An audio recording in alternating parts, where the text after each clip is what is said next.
Hi, my name is Sherry Pittman. This video will guide you through the first steps in creating a family in Revit.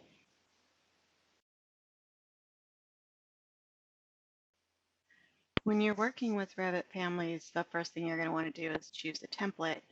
If you don't know exactly what category it's going to fall into, you can always start with just a generic model template, which is what I've started with.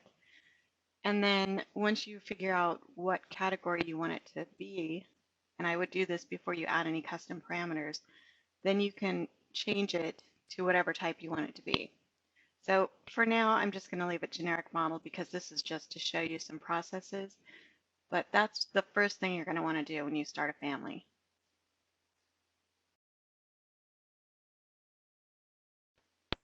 Before we go too much farther, I wanted to talk about the templates a little bit more, just because we're starting with a generic model template in this practice, but if it's something like a door or a window or any sort of, MEP type of component, you want to make sure you start with the right ones. And the reason for that is they have built-in parameters that don't exist in the generic model. So that means that the same information isn't going to schedule the same through the family itself. So when we looked at the parameters that were already part of the generic model, there was only identity data. But if we look at something like a door, for example, you can see that it's already got some built-in parameters. And if I look at the family types, these are all the what we'll call system parameters that will automatically schedule. So they're not something that's in a shared parameter file per se, but there's something that's built into Revit. So you'll want to make sure you start with the right template if you already know what you're going to be building.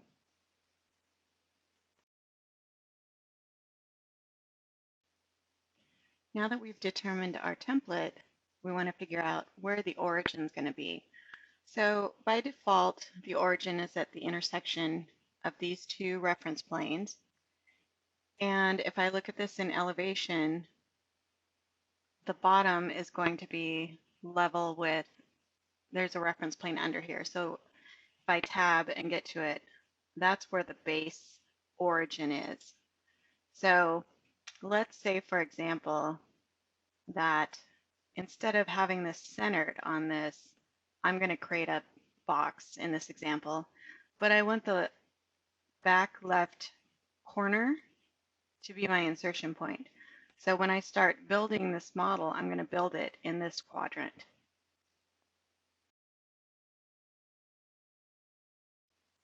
As I mentioned, this particular item is just going to be a box, so it's going to have parameters that can control the width, the depth, and the height. So first thing I'm going to do is create some reference planes. So it doesn't really matter where they're placed.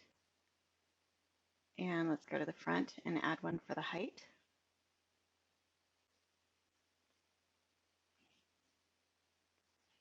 And for this one, I can just click on this, to create the dimension for me.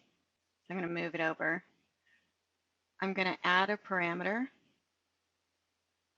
And if you're using, in this example, I'm using 2015. If you're using 17, it's going to be up here on your ribbon instead of on the options bar. So we'll call this one height. If you want this to be something that you can schedule, since it's not an out-of-the-box, the generic model doesn't have any predefined parameters in there. So if you want this to be scheduled, you're going to want to make this a shared parameter. And for now, I'm just going to make it a family parameter. I'll show you later in a different part of the series how to use a shared parameter. So then decide if you want to be, an instance parameter or a type parameter. I would say probably type parameter in most cases for dimensions, but again, that's kind of a judgment call. So we'll make it height. And if we go into the family types, we can flex it here. So test it to make sure that it's working, moving the reference planes basically the way we want it to. So I'm going to change this to 5 feet and hit apply. So as long as my reference planes are moving That's really all I want to see. If it were moving this bottom one, then we have a problem. So let's go to our floor plan and let's assign parameters to these reference planes. So I'm going to dimension them. And then once they're dimensioned, I'll select the dimension and apply a parameter. We'll add a parameter. This one's going to be depth. And this one's going to be width. And these are all type parameters. So we'll go in and we'll just, again, flex these to make sure that, everything's moving the way I want it to. It should be moving down this way from this one and out this way or in, depending on what I change the dimensions to. So let's change this to 2 and 3 and hit apply. So everything's working the way it's supposed to. You can also select these and change the value here. That's not something we used to be able to do in older versions of Revit, but we can now. So whichever you're more comfortable with. I can do a bunch of them at the same time if I go into the family types dialog, or I can do them individually, here in the plan view. So make sure you flex things before we start building content or building an extrusion or sweep, whatever we're going to do, because if these things aren't working, nothing's going to follow it.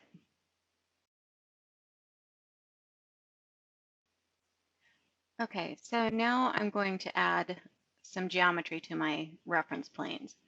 So if you go to the Create panel, and in this case, I'm just going to do an extrusion, and I'm going to do a rectangle. Make sure that you snap to the intersections. And for height, since this is starting at the floor line, basically, I can set it here, so I could tie it to the height parameter, or I'm going to cancel that. I can finish it, and then we'll go to the front elevation. Actually, any elevation will work. And then we're going to stretch this up and lock it. You'll notice when I drew the rectangle initially, I did not lock those lines basically to the reference planes, and I shouldn't have to unless they're not doing what they're supposed to be doing. So let's take a look in 3D. And we're going to go into the family types, and we're just going to change the size enough so that you can tell whether or not it's doing what it's supposed to be doing. So 1, 7, 6. Okay, so everything's moving and functioning the way I need it to. So before you go any farther, you'll want to do a save as and put this in your custom content library.